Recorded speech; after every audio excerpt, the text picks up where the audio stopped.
Saludo ahora con gran gusto, además, a Julio Amillán, él preside Consultores Internacionales, SC, y preside también el capítulo México de la Sociedad Mundial del Futuro. Julio, feliz año.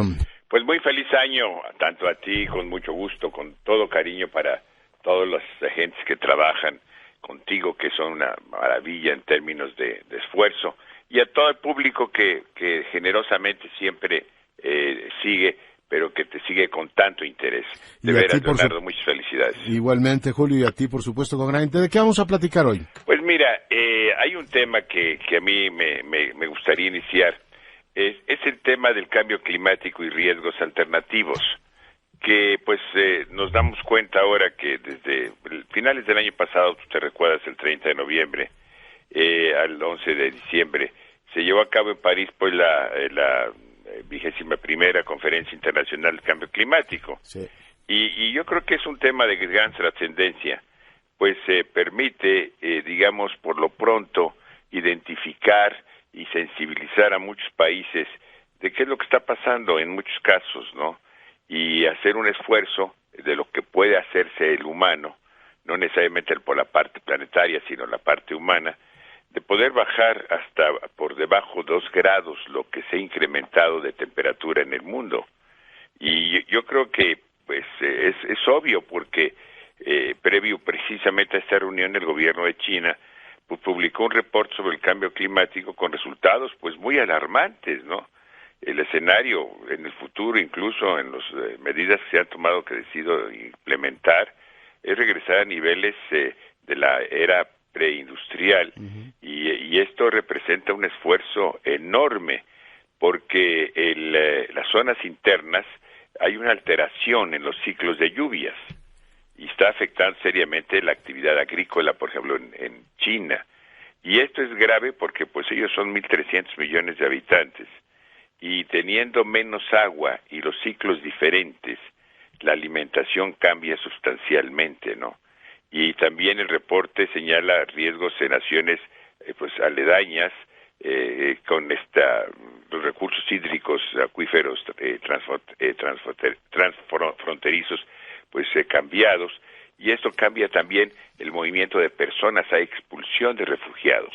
Uh-huh. Se tiene impactos agrícolas e impactos humanos. Sí. Y pues junto a los problemas geopolíticos, el riesgo se encuentra en la mayor ocurrencia de desastres naturales atípicos, ¿no? Y la Sociedad Meteorológica de Estados Unidos reportó que de un total de 20 fenómenos naturales extremos analizados en el 2014, la mitad están vinculados al calentamiento global. Y existen pues estas importantes consecuencias. Por ejemplo, este 3 de enero, la revista Nature Climate Change publicó un reporte que concluye que entre el 2040 y 2069 se podría reducir hasta en un 60% la producción mundial de electricidad como consecuencia de menores caudales para esta actividad. Y mira, y no se trata solamente de hidroeléctricas, ya que las centrales nucleares y las termoeléctricas requieren agua como un refrigerante. O sea, mucha gente no piensa que nada más se produce electricidad por la parte hidrológica, y la parte hidroeléctrica, y no, también tiene un efecto importante en la producción cuando se hace con gas o cuando se hace con energía nuclear. Uh-huh. Y yo creo que una cosa que me llamó mucho la atención en estos estudios es la preocupación y sumar el temor de conflictos bélicos. Fíjate que estaba yo viendo una investigación de la Universidad de Princeton que encontró que los casos de guerra civil se doblaron en los trópicos durante momentos en que el Niño produjo temperaturas inusualmente altas en estas latitudes. Mira. Y este trabajo, por ejemplo, demostró que hay un efecto, y yo no sabía, esto me llamó muchísimo la atención, un efecto directo en cuanto al calentamiento global, porque guarda una relación directa con los conflictos. En el 2014, las universidades de California en Berkeley y la de Stanford, que es muy reconocida, encontraron que en cuanto al calentamiento global, que las temperaturas al alza y cambios en los patrones de precipitación aumentan el riesgo de conflictos. Y por ejemplo, en África subsahariana, cuando las temperaturas suben 1 grado, se observa un aumento de entre el 20 y 30% de conflictos civiles. O sea, es algo que mucha gente y muchos nosotros no estamos muy identificados los efectos que eso representa en los cambios climáticos, ¿no? En México, por ejemplo, pues es una de las naciones más afectadas por este tema, porque estamos en un centro en donde tenemos Pacífico por un lado y Trópico y el Golfo de México por otro lado. Estamos inmersos en una zona de huracanes de los dos lados, o sea, no es de un solo lado. Y yo creo que, por ejemplo, el índice de riesgo global climático en el 2016 indica que entre 1995 y el 2014 han ocasionado unas pérdidas de más de 3.500 millones de dólares en el país, y que esto se va a venir incrementando, ¿no? Y la razón es que el aumento de los 30 años de las temperaturas en la superficie marina hace que, por ejemplo, este reporte mexicano de cambio climático señala que, fíjate, el 42% de la población nacional se encuentra a los efectos del cambio climático.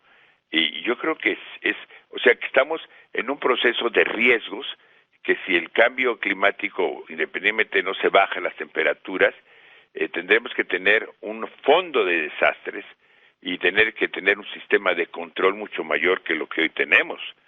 Y me interesó mucho ver que la NASA en el 2014, o sea, hace apenas un año, lanzó un satélite que tiene el nombre de OC-2, que es como un observatorio de carbono en órbita, el cual identifica los lugares donde se libera mayor cantidad de CO2, además de los principales bosques, océanos, que reabsorben el carbono atmosférico, y este satélite está midiendo, por decirlo así, la respiración de la Tierra. ¿De alcance planetario? Es de alcance planetario.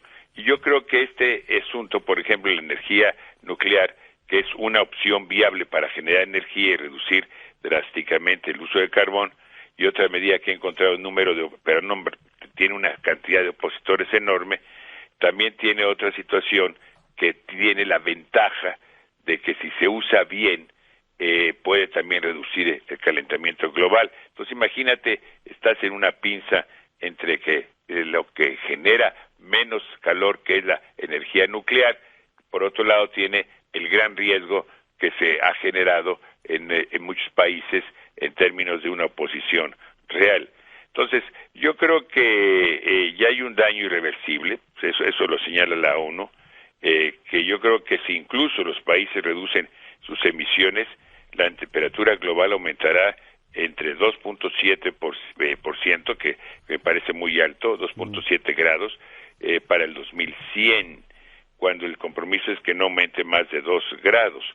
Yo creo que muchos países insulares van a tener problemas, pero pienso que lo importante es tener mucha conciencia en que nosotros vivimos en una tierra que requiere de cuidado, que requiere que todos cuidemos, hagamos algo, no es algo que está totalmente fuera. Creo que constituye algo importante que nosotros estemos conscientes que tiene efectos enormes, y no son efectos que van a pasar dentro de 100 años nada más, aunque tenemos las proyecciones.